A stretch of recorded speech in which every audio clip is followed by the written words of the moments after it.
इसे हमें और आपको भी समझना होगा। इसे एक अच्छा रास्ता क्या हो, इसके लिए इस देश के युवा वर्ग, शिक्षित वर्ग को देश की राजनीति में भी अपनी भागीदारी सुनिश्चित करनी होगी। क्योंकि पश्चिम का एक बहुत बड़ा दार्शनिक हुआ, उसने कहा कि शिक्षित वर्ग का राजनीति में भाग न लेना सबसे बड़ा दंड है कि मूर्ख व्यक्ति आप पर शासन करेंगे। इसके लिए आपको राजनीति में हमेशा भागीदारी सुनिश्चित करनी होगी।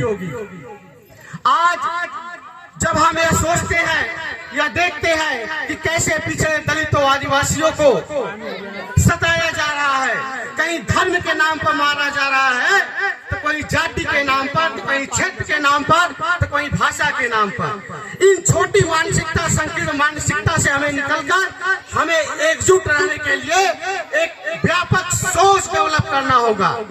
लेकिन आज की राजनीति हमेशा धर्म और जाति के ही इर्द गिर्द घूमती रहती है। इसको मुक्त करने की जिम्मेवारी भी आज के युवा साथियों का है। जब तक युवा वर्ग, चाहे वो कोई भी विधायक हो, चाहे मंत्री हो, चाहे मुख्यमंत्री हो, चाहे प्रधानमंत्री हो, इवन आपका ग्राम का प्रधान हो, उससे बहस कीजिए, तर्क कीजिए, उससे अपने अधिकार के लिए बात कीजिए, तब जाकर आपके अपने अधिकार मिलेंगे। वरना कोई भी ऐसा शख्सियत आपको नहीं मिलेगा जो आपके अधिकार सजाकर थाली में लाकर आपके सामने रख दे और उसे आप घर लेके चले जाए। इसके लिए आपको संघर्ष करना होगा, आंदोलन करना होगा, रोड पर उतरना होगा, लाठियां भी खानी होगी।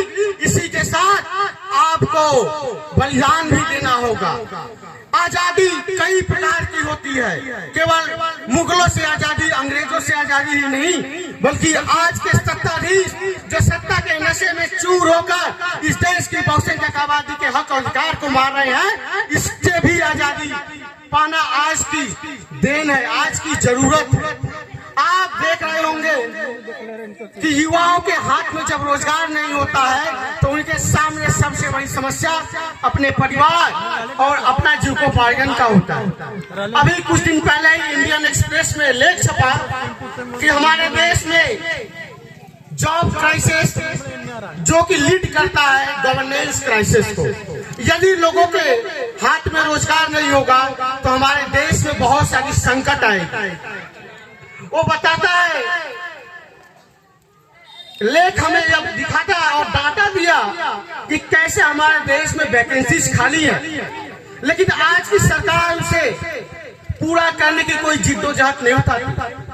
वो बताती है रिपोर्ट कि हमारे देश में 64,000 रेलवे की वैकेंसी खाली पड़ी है, जिसके लिए 2 करोड़ लोगों ने आवेदन किया। इससे आप हमारे देश की शिक्षा व्यवस्था की ताकत और युवाओं की लाचारी को समझ सकते हैं।